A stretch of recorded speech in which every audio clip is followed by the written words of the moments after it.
Kalau saya tanya kepada Anda juga tentang pameran mobil ini, siapa yang dalam waktu dekat akan akan tetap pada gasoline, petrol? Siapa yang akan pindah ke elektrik? Ya kan, siapa yang akan pindah ke hidrogen? One day, misalnya gitu. Tuh kan, baru segitu aja udah beda-beda Anda. Nah, karena apa? Hanya pertanyaan bebas tanpa kriteria. Kan? Kalau saya kasih limit budget, mungkin nanti akan jadi lebih seragam. Ya.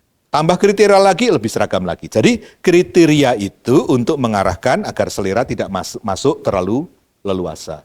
Lebih objektif daripada subjektif. Oke? Siapa yang pasti menang? Kok yakin? Ya kan ya, itu dia. Ya, itu dia. Jadi apa ya? Agak kasar, mohon maaf. Jebakan orang dewasa adalah pengalamannya. Iya. Dan siapa yang merasa lebih banyak pengalaman pasti lebih confident. Dan siapa yang lebih confident pasti lebih vokal. Nah, dalam rapat juri juga begitu. Belum tentu yang vokal itu benar.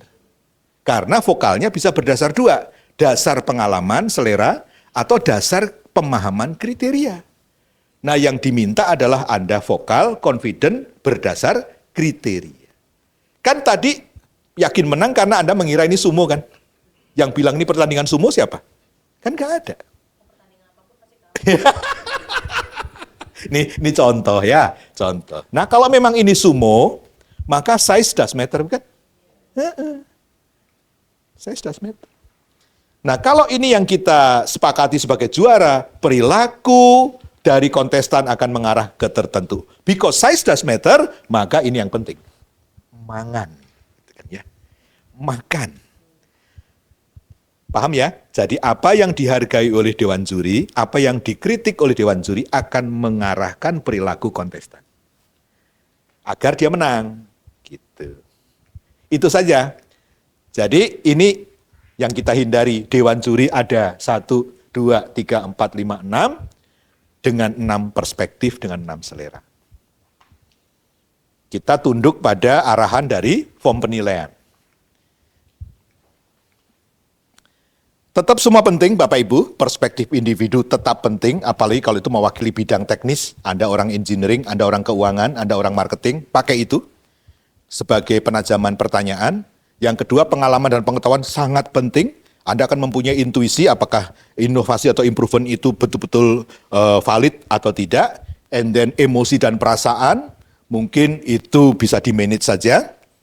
Kondisi kontekstual terkait dengan situasi perusahaan, mungkin karena arahan dari manajemen lebih condong ke misalnya efisiensi, agak ngerem, bukan ngegas, maka kemudian kita mempertimbangkan lebih inovasi-inovasi yang berbau efisiensi, itu juga bisa dipakai sesuai kesepakatan juri.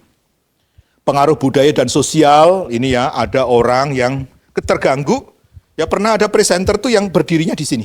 Ini slide-nya dan dia berdiri di sini, presentasi. Terganggu? Iya kan? Ya, karena menghalangi. Nah, ini technically wrong. Tapi kalau dia hanya ngomongnya itu pakai logat daerah atau terkesan kurang sopan bagi orang yang halus, ya kan, dan segala macam, enggak usah dipakai yang gituan. Itu hanyalah culturally wrong. Jadi yang kita boleh salahkan adalah yang technically wrong. Ya kan, seperti suara kurang jelas, ngomong terlalu cepat sehingga tidak dipahami. Nah, itu bisa kita interupsi. Sorry, ngomongnya pelan-pelan, jangan cepat-cepat. Oh baik Pak. Ya. Baik, kita lebih ke arah objektif. Jadi ada kriteria penjurian untuk memperkecil deviasi. Ini mau diterangkan. Ya sekilas ya, jadi kita ada di sini untuk rewarding. And then, wah ini jangan lihat fotonya, ini yang sisa-sisa kemarin. Tugas juri tadi memahami, klarifikasi, verifikasi. Oke, mengevaluasi, memberi saran perbaikan. Penting, jadi ketika mereka sedang present, sedang tanya jawab berlangsung, dan Anda merasa punya masukan yang baik, catat jangan lupa. Karena nanti di akhir akan ditanya, Dewan Juri mungkin ada kata akhir, kemudian Anda bisa menyampaikan kata akhir yang sifatnya memberikan perbaikan. Oke. Peran dari juri menilai evaluator pembina teladan dalam quality excellence activity, dan seterusnya. Partner itu artinya Anda memastikan juara ya juara gitu. Jangan juara, bahasa Jermannya ngisi-sini gitu, memalukan. Nah ini ada satu konsiderasi untuk juri nasional.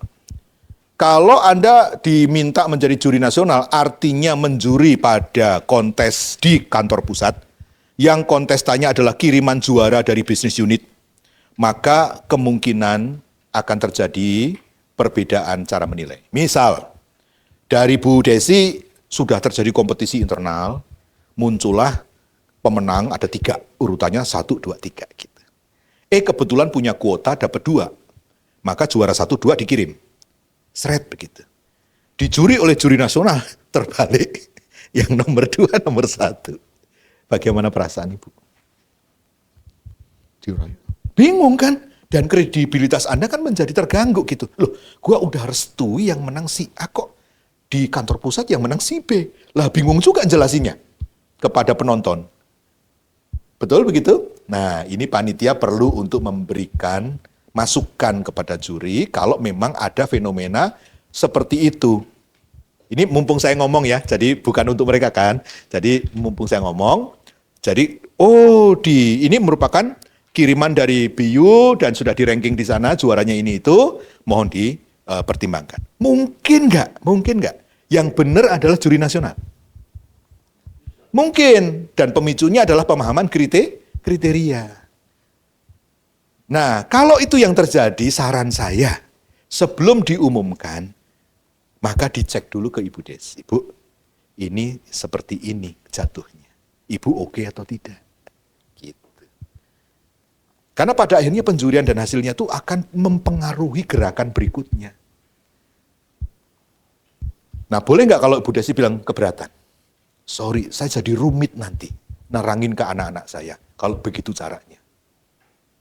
Lalu juri nasional yang diminta ngalah. Gimana Bu? Boleh nggak? Ini ibunya soalnya. Bu, klip. Ya, jadi wisdom para juri di sini diundang. Untuk menaruh kemaslahatan bersama lebih diutamakan.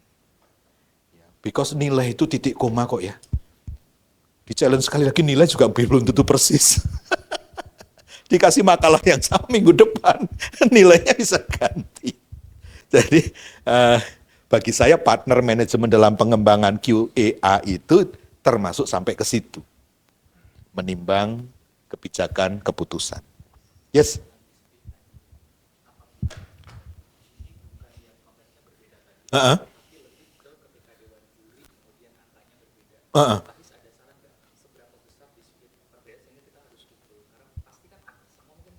Ya, beda yang pertama diametral. Saya 1, Anda 5, itu pasti diametral dah. Dan itu harus diurus. Nah, nanti ada saran bagaimana cara ngurusnya. Kalau tidak seragam tapi tipis-tipis, 2, 3, 4, dan 5, itu oke lah. Jadi beda yang pertama adalah beda diametral. Yang kedua, menimbulkan belah 2 kelompok. Pak Ivan, Bu Feni, pro ke-5, Yu sama Agustin pro ke-2. Lah, tidak bisa mengatakan bahwa Anda anomali karena ini 2-2. Lalu harus ada cara untuk mengurus dispute ini. Oke, itu dulu. Ya. Voting tidak disarankan. Sebab juri pun harus saling belajar satu dengan yang lain. Jadi saya harus mendengar dulu alasan kamu kenapa kamu kasih nilai 5. Evidence-nya apa? Terus, Agustin, apa alasan kamu memberi nilai 5, evidence-nya apa? Yang lucu nanti dua-dua kasih nilai 5, evidence-nya beda. Di sini panitia mencium aroma bahwa juri perlu jam terbang lebih. Karena ternyata kita baru mengunyah teori, tapi dalam pemahamannya masih belum mencapai tingkat keseragaman. Jalan keluarnya ya menjuri lagi. Yes, dan normal. Ya. Sampai tidak bisa dicari titik tengah, udah hasil total baru dijumlah. Tapi semua harus legowo ya. Maksudnya gini, kalau akhirnya angka sudah tidak bisa dinego, tinggal dijumlah kemudian di ranking, maka pertemuan terakhir tidak boleh membahas lagi nilai di atas. Ya, di sini nanti saya berikan contoh, pernah terjadi kasus di mana juri tidak siap untuk dewasa seperti itu, akhirnya pihak kantor pusat yang berwenang menengahi menjadi moderator.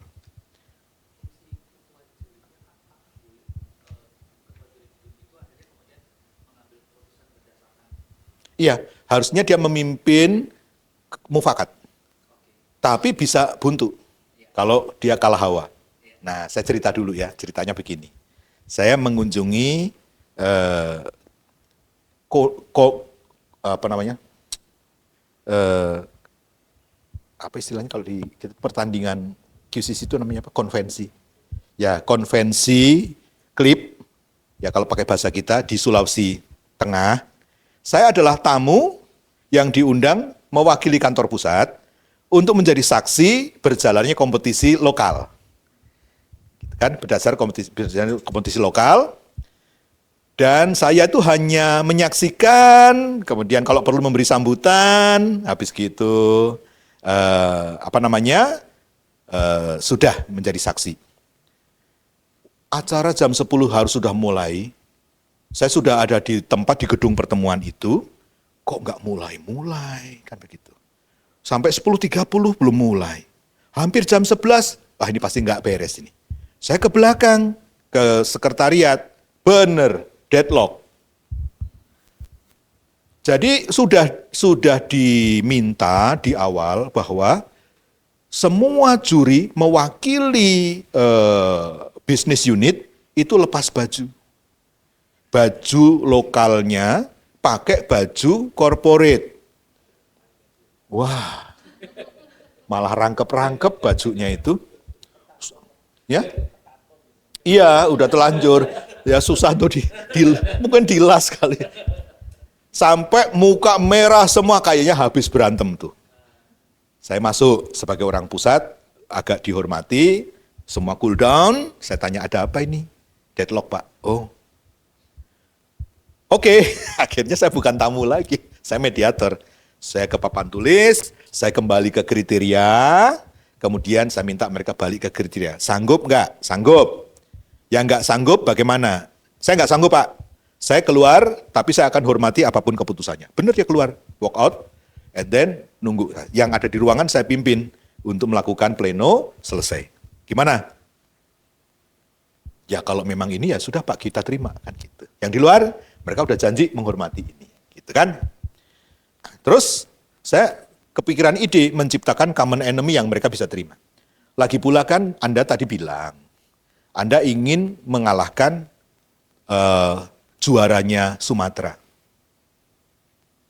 Jadi untuk apa Anda berdebat menemukan juara yang tidak mampu untuk menjadi wakil kita mengalahkan Sumatera? Baru mereka legowo. Oh iya ya Pak, oh iya, oke. Bagaimana kalau yang ini?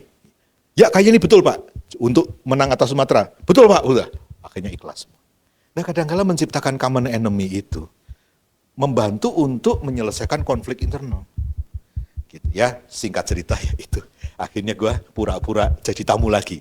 Keluar dari situ, pura-pura nggak tahu, duduk di kursi yang paling depan seperti biasa, acara berlangsung dan mulu sampai di belakang. At the end of the day, kalau tidak salah memang mereka akhirnya menang lawan Sumatera dan itu dirayakan juga sebagai suatu kebanggaan karena selama ini Sumatera terus mendominasi. Ini contoh ya.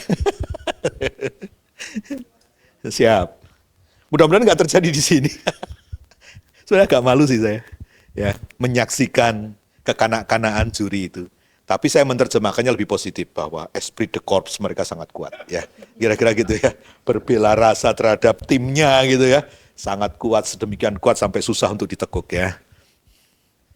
Oke, do and don't saya kira tinggal dibaca saja. Saya kira ini cukup jelas bagi kita semua. Tata cara penjurian. Ya kalau bisa offline, kemudian dihadiri oleh juri, kandidat klip, pendukung. Kenapa pendukung perlu hadir? Mereka perlu belajar. Fasilitator mungkin sudah merasa memfasilitasi dengan baik, tapi kalah juga. Nah ketika dia ikut melihat bagaimana penjurian, dia juga refleksi. Oh, saya kurang di sini, kurang di situ. Kan kira-kira begitu. Jadi everybody learn dari penjurian itu. Oke, kira-kira ini tata laksana sudah ada di situ, tinggal diikutin. Dan waktu dimulai dari kata pertama yang diucapkan. Nah, minimum 3 juri yang sama untuk semua kontestan agar bisa membandingkan. Jadi kalau juri keluar masuk karena memang kontestannya juga menimbulkan konflik of interest, maka akhirnya tidak ada yang membuat standar kan, karena semua tidak menyaksikan semua. Harus ada satu yang Bapak taruh di situ untuk menyaksikan semua, misalnya panitia.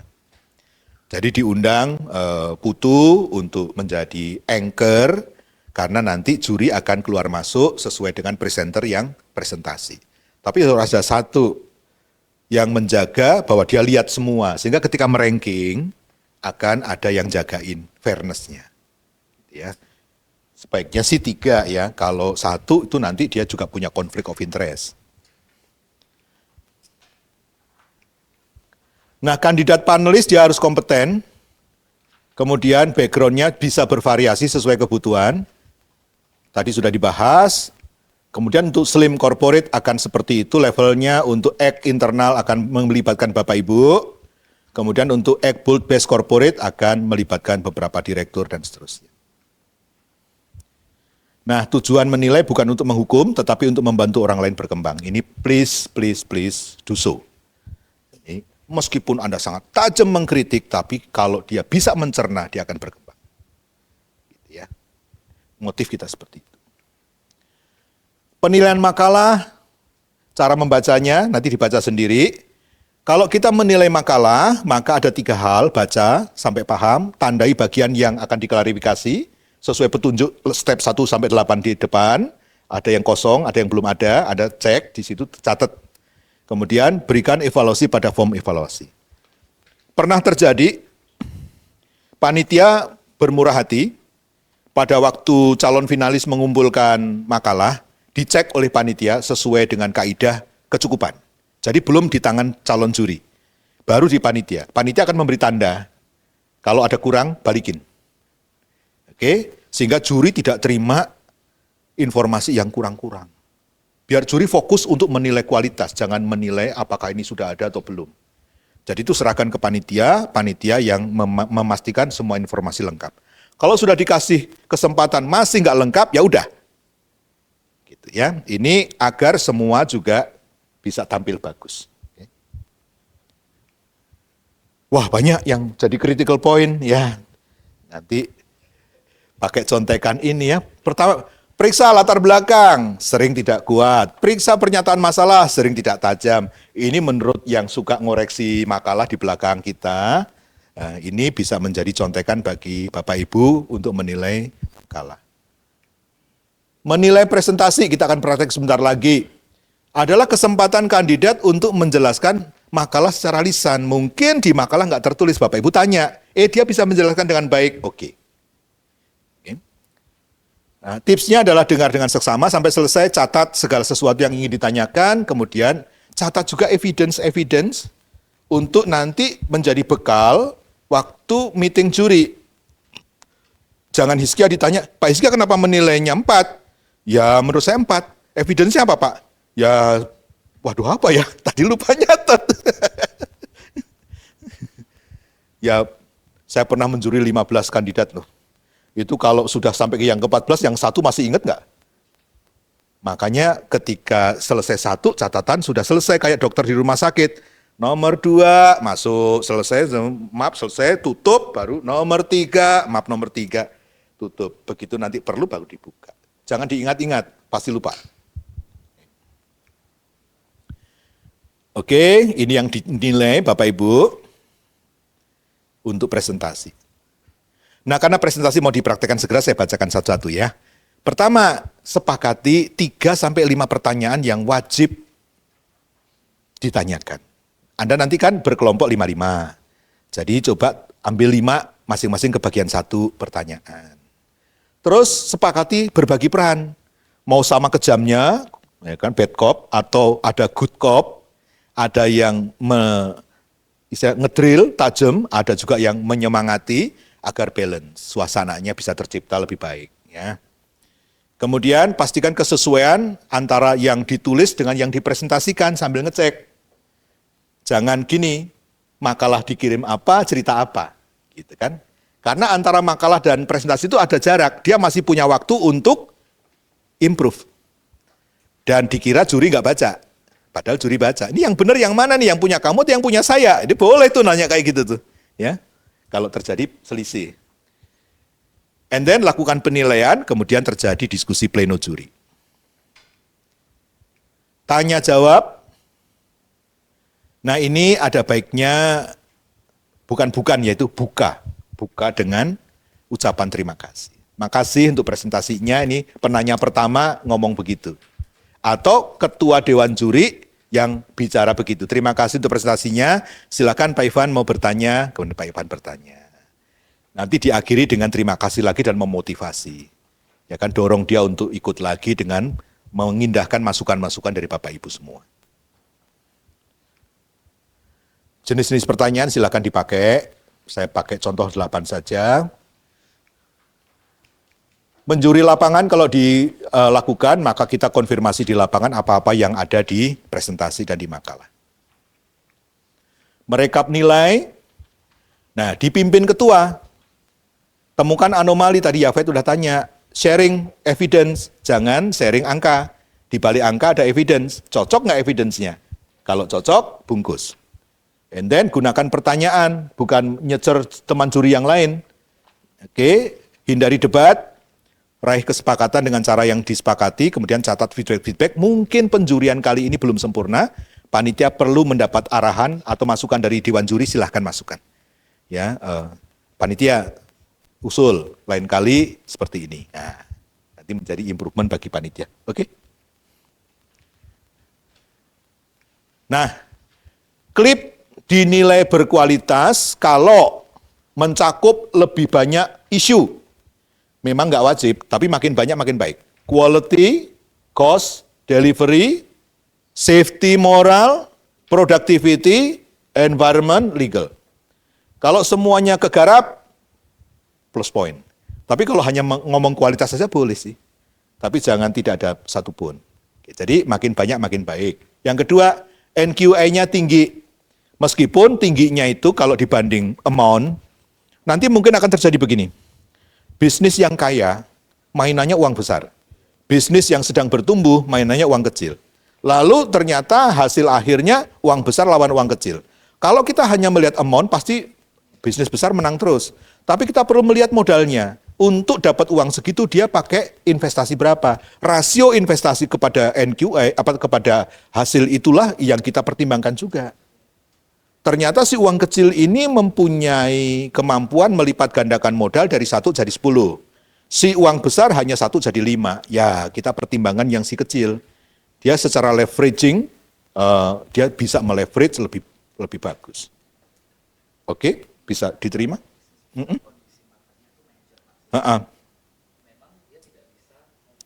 Ya, mentoklah. Ya sialnya dia. Ya kan? Dia ada dalam kondisi seperti itu, dan dia masuk ke dalam kompetisi, dan dia memang betul-betul sudah exhausted. Tema dia harusnya Blue Ocean. Escape dari Red Ocean, dan itu dikonteskan, sehingga dia mempunyai opportunity untuk menciptakan lompatan hasil yang signifikan. Nah, kalau memang kenyataannya belum bisa Blue Ocean, masih Red Ocean, dan kebetulan rivalnya juga sama-sama Red Ocean, kita baru akan memilih juara di Red Ocean. Ya, kan gitu. Tapi celaka dia kalau temannya yang satu sudah ke Blue Ocean. Dia pasti ketinggalan tuh. Ya. Ya. Oke, kualitas risalah yang baik atau makalah yang baik seperti itu ya, sesuai template, mudah dipahami, rapi, menarik, analisanya runut dan terkait, logis ya, dari judul sampai kesimpulan tuh nyambung.